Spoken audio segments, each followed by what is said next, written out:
A reading from Ephesians chapter 6, verses 10 through 12, and Colossians chapter 2, verses 13 through 15. Finally, be strong in the Lord and in the strength of his power. Put on the whole armor of God, so that you may be able to stand against the wiles of the devil. For our struggle is not against blood and flesh, but against the rulers, against the authorities, against the cosmic powers of this present darkness, against the spiritual force of evil in heavenly places. And when you were dead in trespasses and the uncircumcision of your flesh, God made you alive together with him, when he forgave us all our trespasses, erasing the record that stood against us with its legal demands. He set this aside, nailing it to the cross. He disarmed the rulers and authorities and made a public example of them, triumphing over them in it. Have you ever had a weird vibe about a place or a situation or a person or group of people? Maybe you're visiting a place for the first time, or you're with some people you've just met, or you find yourself in an unfamiliar or unexpected circumstance, and all at once you feel it. That uneasy hunch or premonition that something is just off or weird or unsettling about this. Maybe you can't put your finger on what it is because it's not glaringly obvious or even observable, and there aren't any warning signs flashing or alarms going off. But the feeling is real. It's inescapable. You experience it in your body even if you can't name it consciously. There's something going on here, unspoken, invisible, and in the air or just beneath the surface that isn't right. And you say, I've got a weird feeling about this, or I'm getting some bad vibes here, or something is just off here. Maybe it feels dark or creepy or forbidding or foreboding. It's as if there's maybe a mood, an energy, a spirit that you can feel intensely but can't put into words. And you wish you were anywhere but here. For centuries, humans have come up with all kinds of names to describe that phenomenon. Negative aura, the void, bad karma, the evil eye, jinn, negative ki, dark energy, demons, even Satan and the devil himself. All speak of our fleeting attempts to name an unseen force that seems in our modern world to elude observation, to defy rational explanation. Some negative, invisible spiritual power that seems to be working against goodness or peace or well-being. The writer of Ephesians calls it the, quote, schemes of the devil, suggesting that our struggle, as he says, is not against blood and flesh, but against principalities and powers, the cosmic powers of this present darkness, the spiritual forces of evil in the spiritual realm.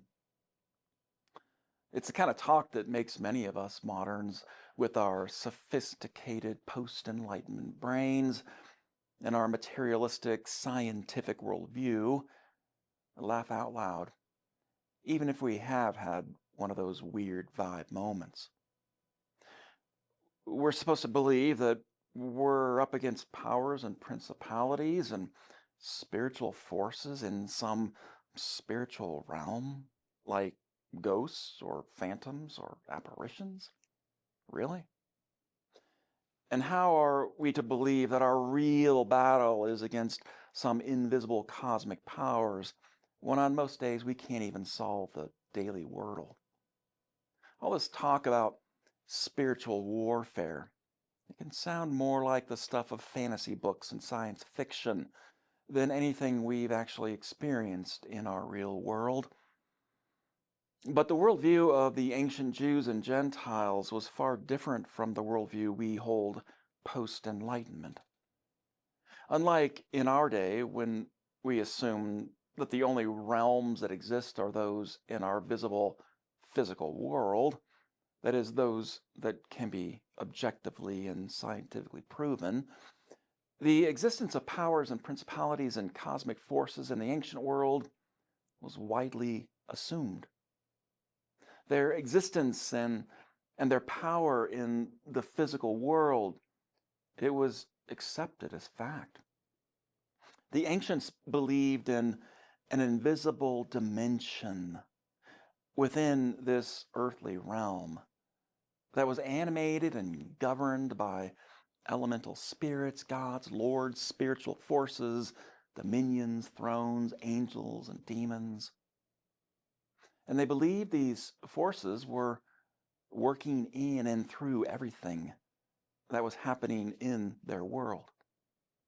And they used language like powers and principalities and cosmic forces to explain and confront the oppressive and unjust political and social realities they endured. In the visible physical dimension of their world, they were being squashed under the heavy heel of the Roman Empire, kicked around, persecuted, imprisoned, executed.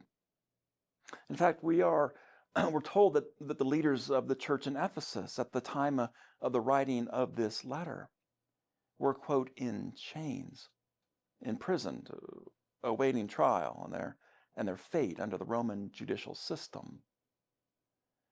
They perceived that there must be some dark force or spiritual reality behind all of this, a force much bigger than their actual adversaries. And they needed a way to explain what they were experiencing without actually demonizing their opponents and oppressors.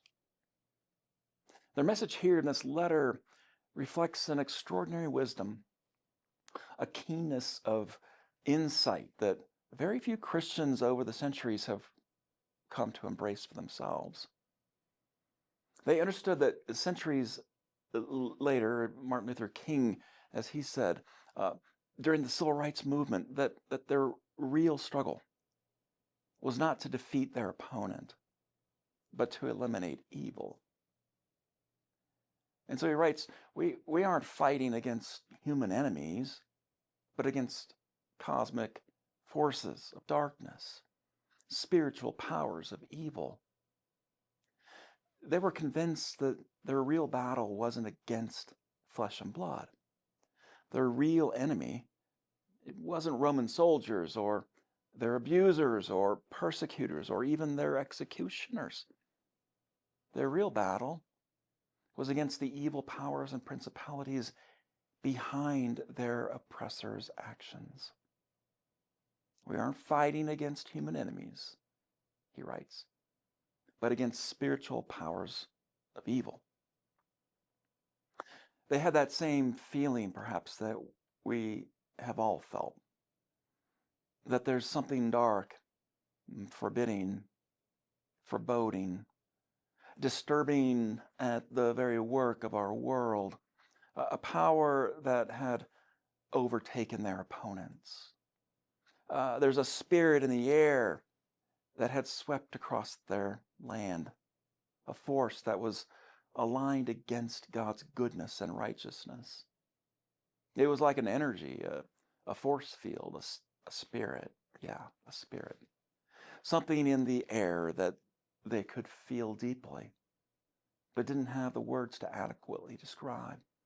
And they came up with names for these spirits that we often hear repeated today: powers and principalities, cosmic forces of evil, Satan, the devil.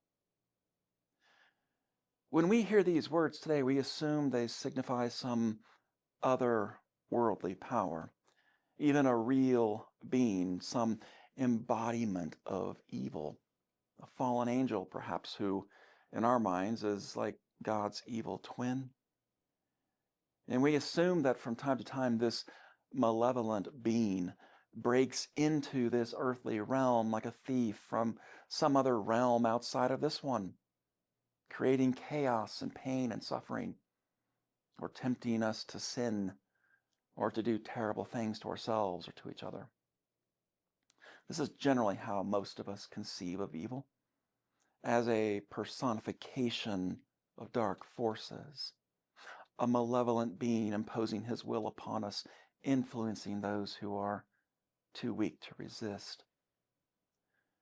But the ancients didn't live with this dualistic worldview. For them, there was only one world, this one, and only one realm, the one we're living in, where both good and evil forces are at work. What they called the devil, or the powers and principalities, was something profoundly this worldly, a power not from a realm outside of this realm, but from within it. For them, reality had two forms, a visible outer form and an invisible inner spirituality or ethos. Everything has an inner spirit, they believe, that is the driving force animating its outward and physical form. A family, a community, a church, a government, a nation, they all have an inner spirit, an invisible dimension. And that spirit has the propensity for both good and for evil, for doing right or doing wrong, for choosing chaos and violence or peace and order, just like our own inner spirit. And when evil or wrongdoing, violence or chaos become that inner spirit's outward manifestation, it becomes fallen and in desperate need of redeeming. Only it rarely surrenders itself freely to that redeeming work. Instead, it resists. It doubles down, exercising greater force, doing more damage, creating more chaos and harm, and demanding all the while our full allegiance. It becomes idolatrous, often masquerading itself in religious garb, and it becomes too big to be criticized, too powerful to be held accountable. When the writer of Ephesians speaks of these powers and principalities and cosmic forces of evil, he's speaking about his real world. He's speaking about the social and political systems whose inner spirits were originally meant for good, but had become corrupt and fallen. And these systems, they reigned unchallenged, their evil disguised as glory. And the more they were saluted and sanctified and romanticized, the more they became spirits in the air, invisible and unaccountable, doing immense damage in their world. Everything in this world, every group, every political party, every human institution, every belief system, tradition, and country has an inner spirit, an ethos that stands in constant need of accountability and redemption. When they become too great to fail, too important to be criticized, too idealized to be redeemed, they can do unthinkable harm. They cannot be controlled, and they eventually collapse under the weight of their own depravity. It can be a stretch for many of us to think of systems or institutions as having a spirituality of their own, a kind of spiritual force that can be corrupted. What does this really look like in the modern world? There's a scene in Steinbeck's The Grapes of Wrath. A farmer is looking over his land, the land he raised his family on, the land he loved and cared for with deep devotion. The land, now decimated by dust storms, is being taken from him now by the bank. And in the novel, the bank is the great evil of the industrial age. Bankmen in suits arrive on the land to tell the farmer that the bank is coming to claim its debt. And they refuse to accept any personal responsibility for that. It's not us, it's the bank. A bank isn't like a man, they say. Or an owner with 50,000 acres, he isn't like a man. That's the monster. It's not us, it's the monster. The bank isn't like a man, they say. But the farmer replies, yes, but the bank is only made of men. No, they say, you're wrong there, quite wrong there. The bank is something else than men. Every man at a bank hates what the bank does, and yet the bank does it. The bank is something more than men, I tell you. It's the monster. Men made it, but they can't control it, they say. The late theologian Walter Wink reminds us that evil is not just personal, but structural and spiritual. It's not simply the result of human actions, but the consequence of huge systems over which no individual has full control. There's a spirit, a power, a force animating all things, and when it's not aligned with God, it becomes unaccountable. When it's glorified, romanticized, idolized, it becomes a monster that cannot be controlled. It can only be redeemed. Black South Africans understood this during the rule of apartheid. They knew they weren't ultimately fighting their white oppressors, the Afrikaners, but that they were fighting the apartheid system itself, a network of power that was bigger than any one individual. When the police showed up on their doorsteps, the people inside would say, the system is here. And whenever they would see government propaganda on their TVs, they would say, the system is lying again. The early Christians were not naturally predisposed to stand against the government or any other human institution. In fact, like Jesus, who taught to give to Caesar what belongs to Caesar, they didn't see government or politics as inherently bad or evil.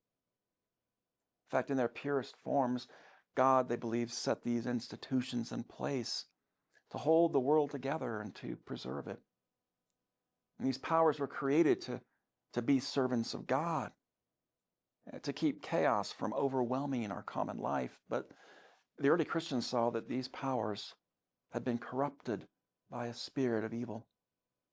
And they remind us today that whenever the political, economic, and cultural structures that shape our common life, whenever they no longer serve God's purposes, but have become gods, claiming ultimacy, demanding our loyalty, becoming our very identity, they must be challenged, and they must be resisted, and they must be redeemed.